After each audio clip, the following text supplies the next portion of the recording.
Welcome back to the Stuff or Whatever podcast. Your host, BQuanchi here. Before we get started, I always like to say the best way to support me on the channel is to like, comment, and subscribe, watch, engage, and all that. Three main socials: YouTube, Twitter, Twitch. On Twitch, I do stream gaming, and the stream VODs do get uploaded back to the YouTube channel, so full circle. And we get other stuff, but it's all BQuanchi. You can find links in descriptions or about on the channel. So we have a very special podcast this week. I wanted to talk about a few things. I'm kind of playing around with the channel. Like, I don't know if it's, I want to say growth, but it's like very small, like a little skin tag growth as a metaphor. But numbers kind of go up a little bit. I'm not sure if it's because some of the quote unquote let's play style videos I do weekly, which I'm echoing, but no one's listening, so it doesn't matter if I'm repeating myself. But I need to do that more, but need to do a new recording session. I love it's highlighting any demos and other stuff too. And I'm not sure if having this little mascot character like in my profile pics on social media and kind of like, I guess you can say branding for lack of a better word. But I'm not sure if that helps, but it's just like when you see a little, I don't want to say like spike, but just like a tiny little tick of increase on views and subscribers, but you don't see those comments really or anything like that. So just kind of playing around. I have been working on a commentary video. It took a little effort, even though it's like it's not too fancy, but I did one for JoJo's Bizarre Adventure because I've been watching. It's been a while. I need to dive into, but I kind of like watch some of the like summaries or like when talk about like characters or stands or stand analysis. I did something like that. The only thing is that I kept getting copyright blocked, which was annoying.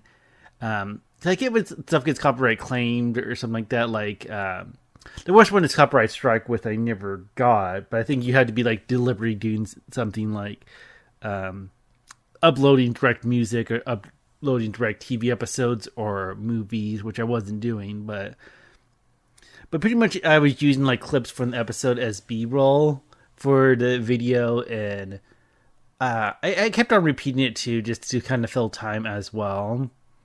And none of the audio from the anime or anything like that, but it's one of those weird things that YouTube can be good about, like copyright. When it does its like review, like automatic, but then I kept getting emails like, "Oh, this is being manually reviewed." Like I thought, okay, maybe I used too long of a clip, even though there's no audio. And then when I edit, we upload it. It was like, oh nope, now this 30 seconds we have an issue with. Like, so I did a few things. I kind of like did a flip of the video and also added some images to kind of like block stuff.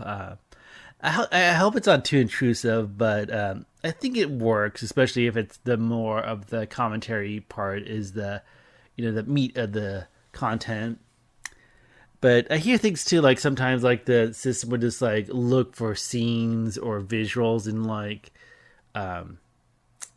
catch on to that and then like flag like, hey, we think this is your content being used. And even though it's like more commentary, I would say it should fall under fair use, but it's like one of the things like, hey, if you get a strike or worse, get sued, which I'm not sure if this is in like real cases of being sued over like YouTube uploads and all that. But I wonder like how many people who do like cartoons or TV shows, like how much they have to deal with it, because it feels like that'd be so much of a hassle to do it as a living, as a quote unquote YouTuber and all that. But I've got stuff in the works. I've been a little lazy, but I tried. It's like kind of weird when you try to be consistent with uploads, but no one's really watching, so what's the point? But who knows? This also might be a break from the podcast. I'm not sure, because a lot of times I see that, I'm like, oh, this stuff I want to talk about, and then it goes, eh. But we'll see, because I like to not just say like, hey, I need to rely on others, but if I had more of a community of people like asking questions or like advice or whatever, or like, hey, talk about this, talk about that, like, not really like Dance Monkey Dance, but like if I can connect and give back, because I know like, a lot of times with like YouTubers and channels and stuff like that, oh, comment below, and like we're not gonna acknowledge a comment, but comment below, kind of stuff. Not to like that validates much, but it's like one of those things like is that I think especially with bigger successful channels is that big disconnect, and it feels like there is one, but not really. But hey, they get the views, they get the subscriber counts, so it doesn't really matter in the end. I want to follow back what I talked about last week, because in between podcasts, they had the Pokemon Presents, the little I guess you can say direct, but since the Pokemon companies is kind of like its own thing. And I think for the most part, it was disappointing, just from what I read on Twitter and all that. Is this some stuff I predicted? I quote unquote predicted is that a good chunk of updates, like updates on Pokemon Unite, update on Pokemon Cafe and Pokemon Go and all that. It's like that's kind of Pokemon EX Masters, which I haven't been playing. Like I thought it was kind of cool that they introduced like champion versions of some of the characters from Sword and Shield in the Galarian forms of the legendary birds, but I've been having so much issues with Pokemon Masters, I just gave up on it. Could have been my phone, but it just kept force crashing. Like sometimes when it gets going, it's fine, but I just gave up on that. I keep on forgetting also a lot of those directs of Pokemon, like informational videos or presentations. Talk about the card game a lot, but I just kind of fallen off of that.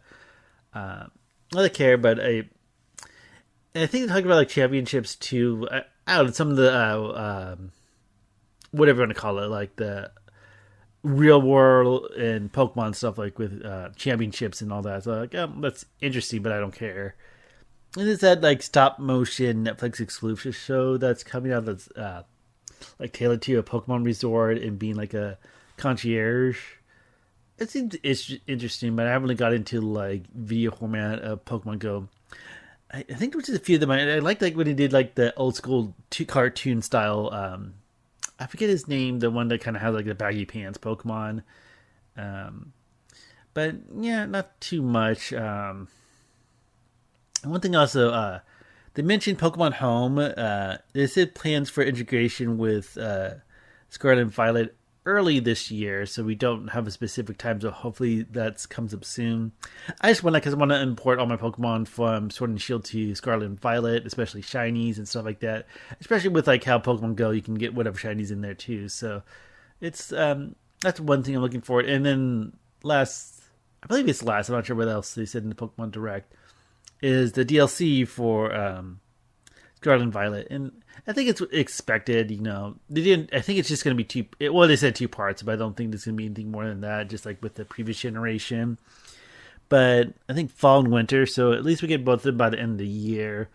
It seemed kind of disappointing. Like, of course, they can't show. They don't. Well, they don't show too much, but I think like the legendaries were kind of like. I think there's like a rainbow turtle and like a mask guy, a critter or whatever, and like, that's kind of. Wah. But at least we get new Pokemon. Well, not new Pokemon, more Pokemon available in the game. Although with Pokemon Home integration, you can probably just like transfer so much over. I hope, because I know when the Sword and Shield DLC came out, the first part was kind of okay. Just to have a new area with a Kung-Fu and all that. But the second one, the Crown Tundra, I really like that because it had like the Dynamax Adventures. You can get so much past legendary Pokemon, and you can get so many new. They introduced a lot of new legendaries, like the Galarian forms, the legendary birds, the I forget the reindeer guy with the bunny guy with the horse, I think. And then 2 new versions of the Regis, like the Regi Electric and Regi Dragon, whatever we call them. So I hope they give us more of that. So maybe just it's still little. It's too soon to tell, but that was the Pokemon Direct. So now I want to talk about a movie I saw recently, and I kind of want to put this in the title of the video or description, but I feel like the title of the video might be a little too iffy for like YouTube or like ad friendly. So I'm going to change it to like the Crazy Bear movie, but I saw Cocaine Bear, and that's a pretty fun movie. I really liked it, and I feel like it's going to be a little divisive because I think it's like one of those movies that you don't take too seriously, but I think they did a good job with it. Like, had a good cast. I looked at the story, and the actual story is simple. It's just like a bear, like drug dealers, like dumped cocaine, and the bear got onto it, and just like OD'd and died. He just like ate a bunch of cocaine and died, and that's it. But like the movie presents like when the bear like got addicted to cocaine and got really violent, and so it's a really like they call it like a black comedy or a dark comedy, but I think a lot of it's a lot of thrills and a lot of like not really a horror aspect, but kind of like in that direction where you worry about this bear killing people and being really violent and crazy and all that. And I thought it was pretty good. I don't want to spoil too much about it. But one thing I would just say, like, it doesn't take itself seriously and all that. So it does have some fun moments. And it's look good. It's like you can kick back and enjoy it. It's a fun take, like, what if animals got like crazy and addicted and all that to like cocaine. I think some of my minor complaints is kind of wish it would have hammed it up a little bit. It got a little bit campy with it. There was a scene, I think in the middle of the movie, like the gazebo scene, if you've seen it. I felt like they played it up a bit there. But I felt like, not that it's too serious, but it was like too focused on, I guess, fear or being scared of this bear. And I think they could have really hammed it up and made the bear a little bit more crazier. But he had like some fun moments too. I think one of my favorite moments in the movie is it's not too much of a spoiler because they kind of point out, oh, this waterfall, because it takes place in like a forest, a park, or whatever you want to call it, and there's like this waterfall thing, and when you get to this kind of reveal there, so it's like, oh, that was kind of a fun surprise. And also, I think it looks pretty good too, in a sense that, of course, the bear has to be CG animated and all that, and I think it looks good. It doesn't feel like it's too like clashy or too like cheap, so I think it fits really well. So I feel like they did everything just right with in terms of how the bear looks and all that. Because of course you can't have a bear on cocaine running around the set of filming.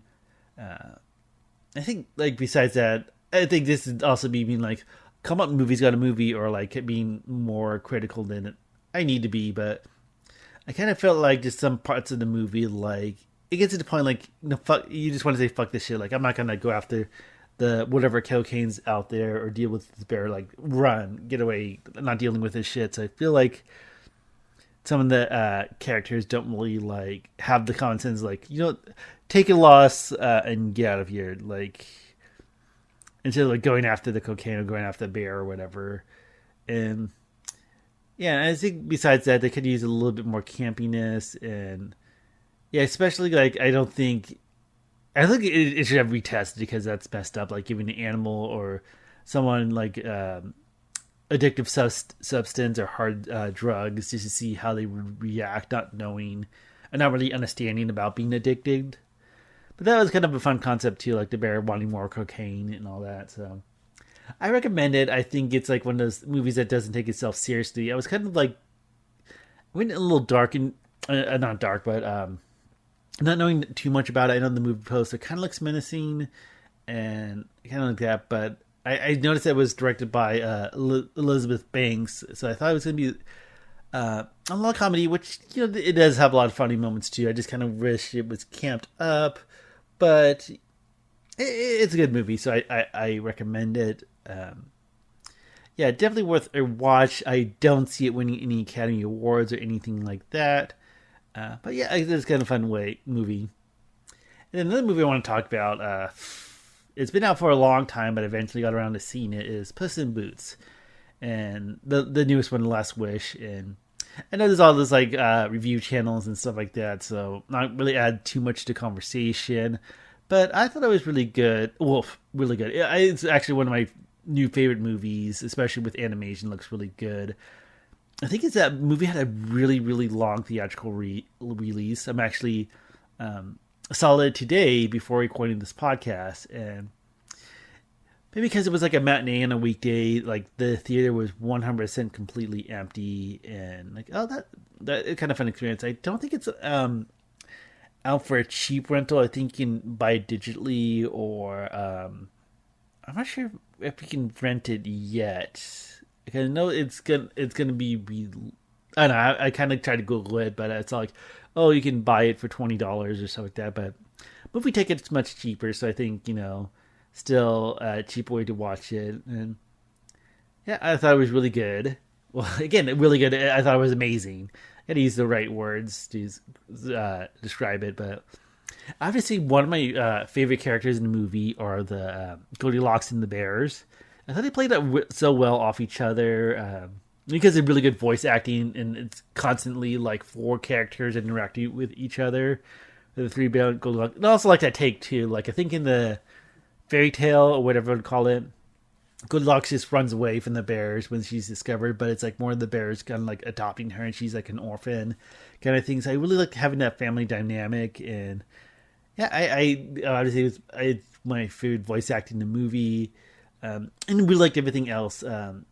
I have to say, honestly, I know Jack Horner got like a lot of trending and stuff like that, being like one of the best villains, and also Death. And there's no secret, I'm not spoiling much, especially a movie that's been out for a while, that the wolf is literally Death and all that. But Jack Horner, he's one of my least favorites, but I did really enjoy him. So it's like even the weakest parts I felt like were the weakest, I still really, really enjoyed and liked it, loved it a lot. But yeah, I think the only like complaints like plot wise, like there was in the beginning of the movie when people did like these two, I forget, like thieves or something like that, or just delivering the map to the wishing star to Jack Horner, and they just get really annoying.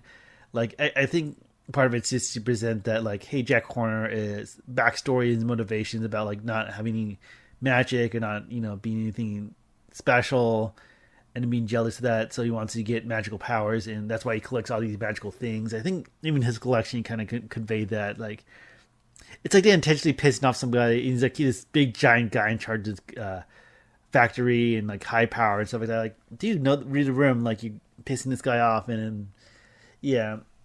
I also like the fight at the end with Puss in Boots versus Death. I kind of wish it would got a little bit longer, like had more punches against Death, but overall I think they made a lot of great choices with it. I think I know the DVD is going to have a new short. I'm not sure that short's going to be shared around like on YouTube or official means, so I'm kind of curious to see that, but love the animation. I'll be seeing more animated films like that, because I felt Puss in Boots was, not tailored to adults, but it's one of those general audience movies that a lot of adults can watch it and really enjoy it. Not just because of the visuals, but I think just a lot of the characters and interactions and story progression and character development. So I really again, like, don't want to be like the thousandth person to recommend it, but one of my favorite movies. I think one thing, it's kind of like a little gripe not with the movie, but I noticed on Twitter, I think it's Cartoon Crave, but it feels like they do so many tweets about the movie, like, oh, it grossed this much, or it's like the top 67th grossing animated films all times. I feel like they do so many updates with Puss in Boots, but it's like, oh, and read a review here. Like, okay, you don't have to do like 200 tweets a month about Puss in Boots. Like, we get it. Like, even if this small little milestones when it comes to gross income or whatever you want to call it. But yeah, just kind of a little peeve. So next I want to talk about indie games. And if you follow the channel, if you follow Twitter, follow Twitch, which you can, I'd recommend it and appreciate it. But I'm a big fan of indie games. I kind of want to talk about that a little bit more. I have seen some arguments like, I just say like, those viral tweets or tweets that get attention. People complaining, like all mainstream video games run the same and stuff like that. Like, they're all just like Battle Royale or first-person shooter or whatever.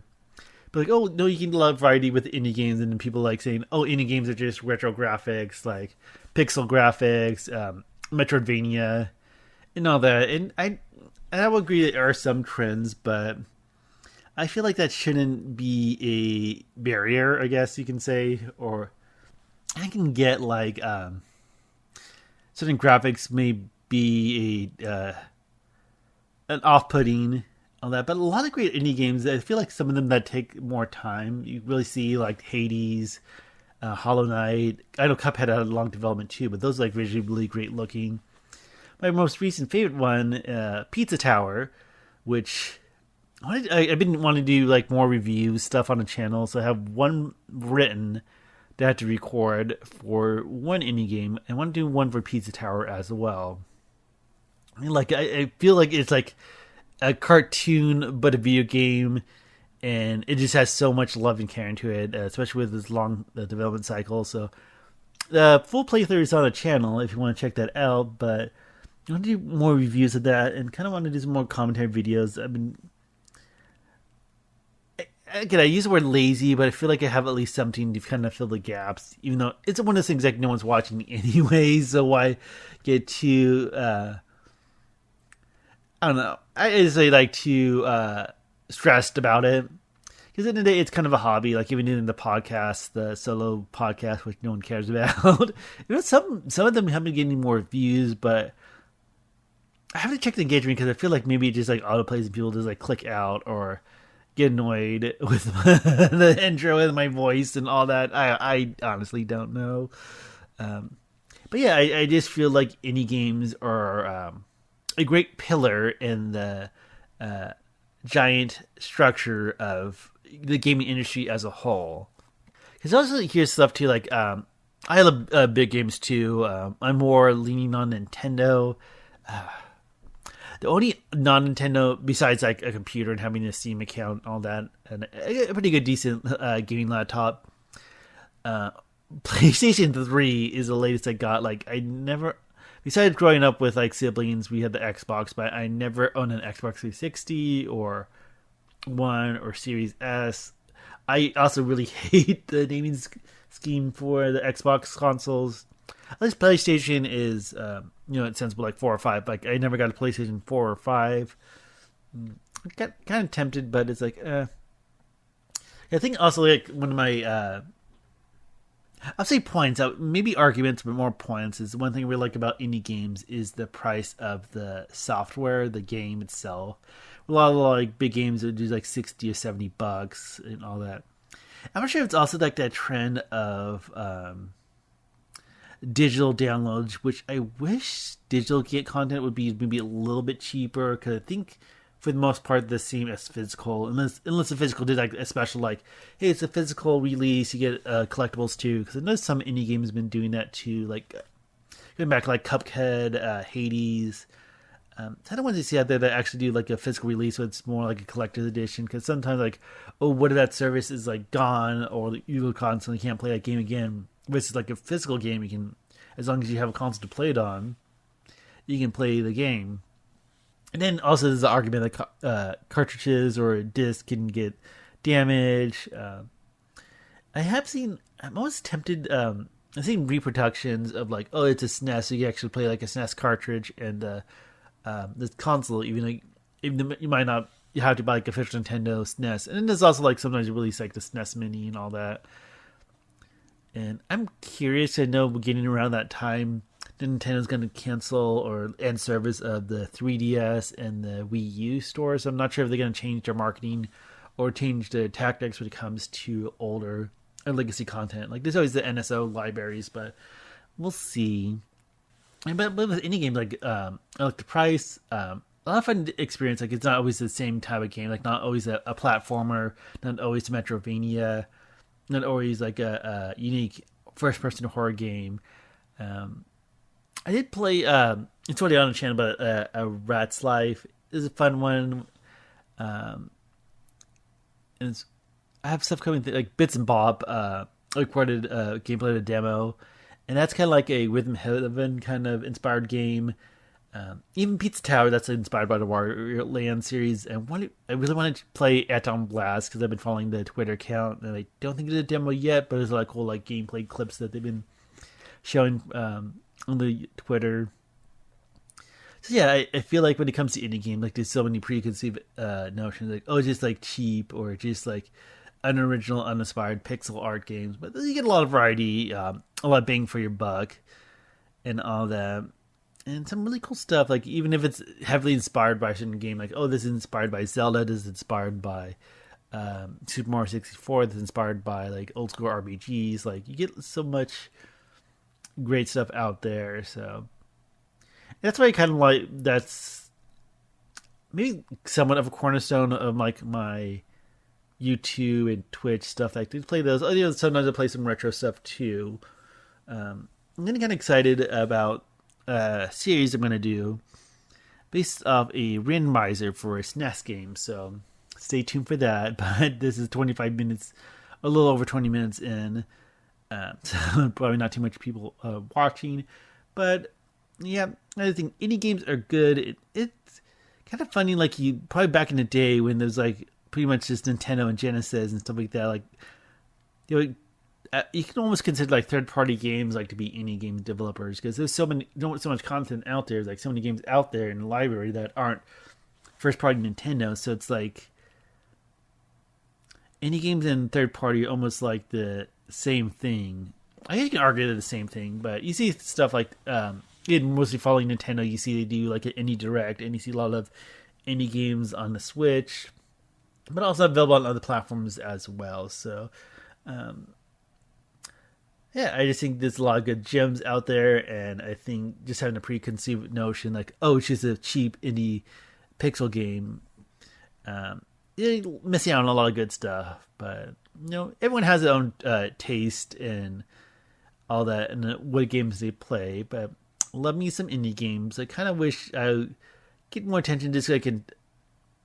This kind of feels like making ahead of myself, but to like put spotlights or like, hey, share this, and then get attention. Like, if I had moments where I can like share, either play it on stream or on the channel or talk about it, and people are like, "Ooh, I heard this indie game because I heard it from you," kind of thing, and like, I'm glad I stumbled upon this because I'm glad I follow you, so I can find about this game or this project and all that. So I think that's kind of like a pie in the sky kind of like dream or just whatever, but it's just me with the microphone and my laptop just like spewing whatever. So yeah, and stuff and whatever. That's the podcast.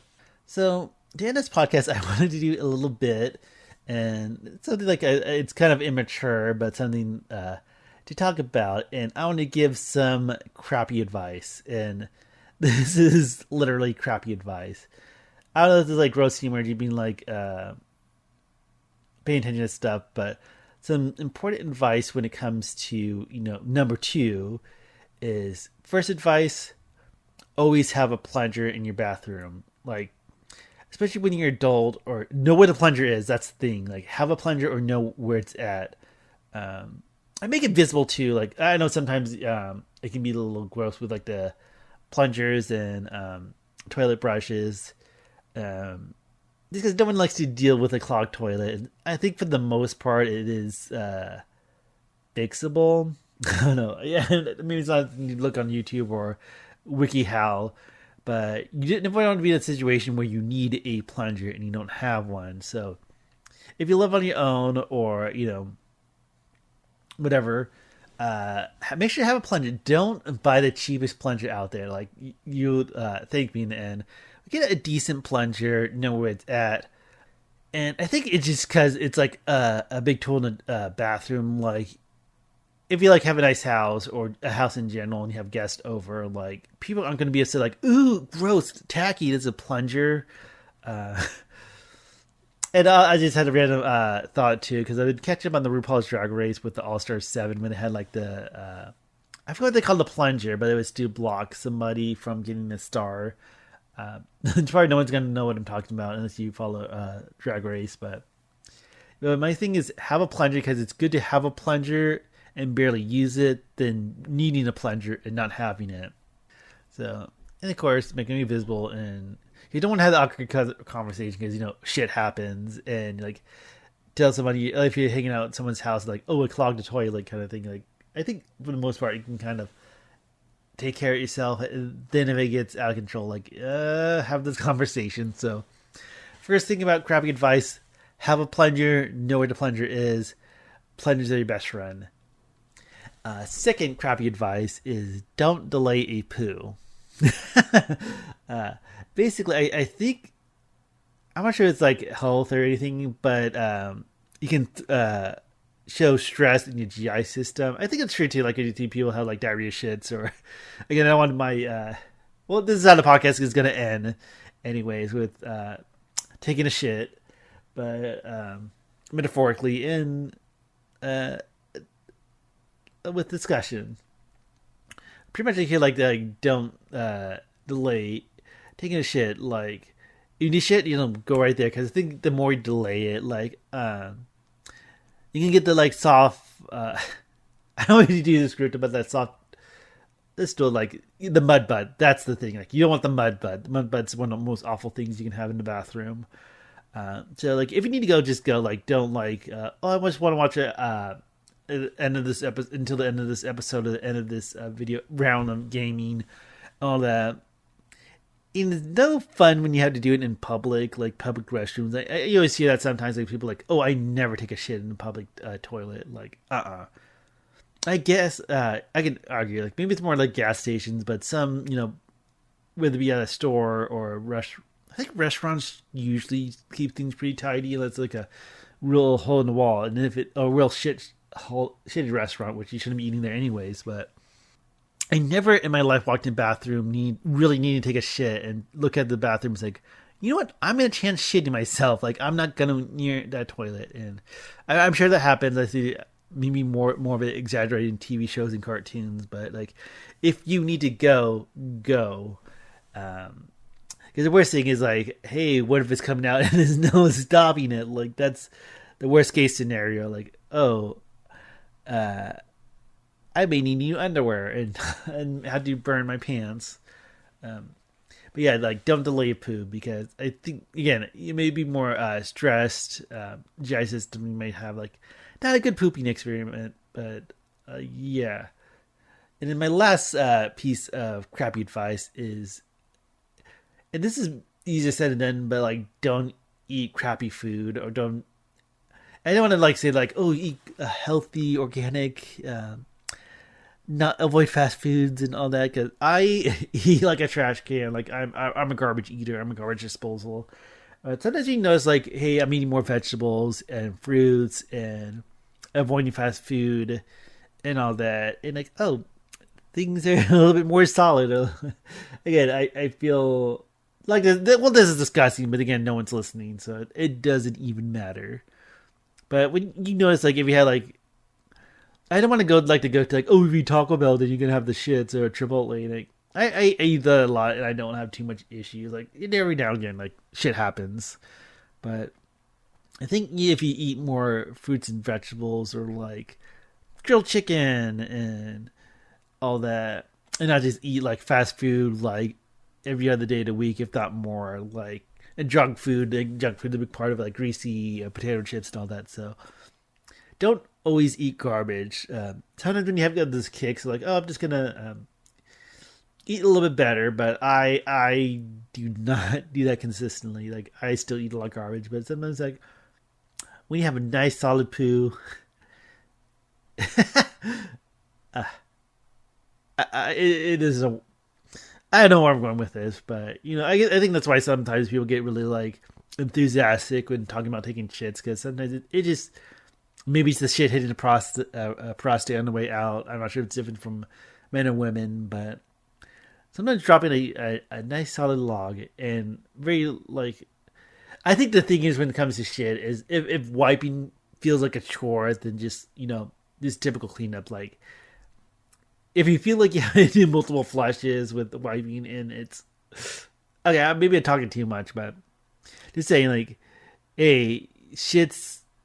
It isn't fun to deal with, but if you improve the process, or like again, have a plunger, don't delay shits, and don't eat garbage 24/7. That's my crappy advice for the podcast, and I think that's a good way to end it. So thanks so much for listening and all that. Again, the best way to support me in the channel is to like, comment, and subscribe.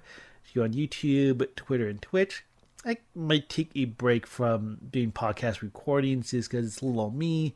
No one cares. All that. Even though it gives me a little practice of talking to this nice fancy microphone in my face. But, yeah, I think maybe sometimes it can be a little distraction in terms of like other videos and stuff on the right on the channel. But that will do it. So if you're listening this far, thanks, and you all take care. Have a great day. Bye.